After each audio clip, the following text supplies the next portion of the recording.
Graph Theory, Example 1. Consider the simple floor plan at the right. Draw a graph to represent the floor plan. Let a vertex represent each room or the outside. The doorways are to be represented by edges.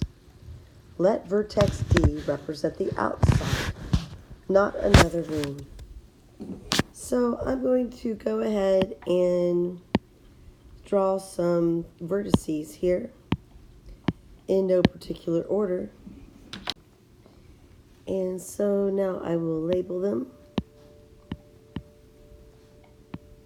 And again, you did not have to draw the vertices this way. We just need 4 vertices. Now let's draw the edges.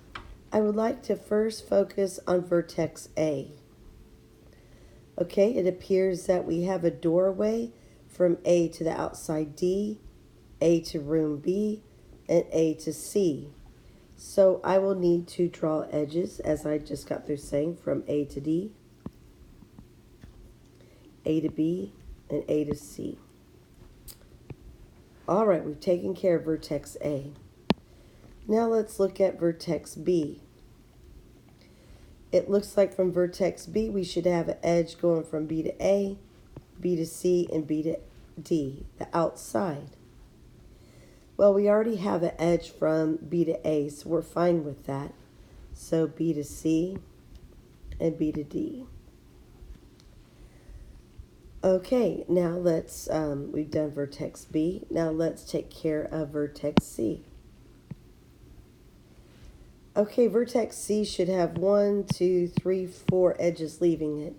Right now we already have an edge going from C to A, C to B, and it looks like we have 2 edges that should be leaving C and going to D. So there's edge 1, there's edge 2.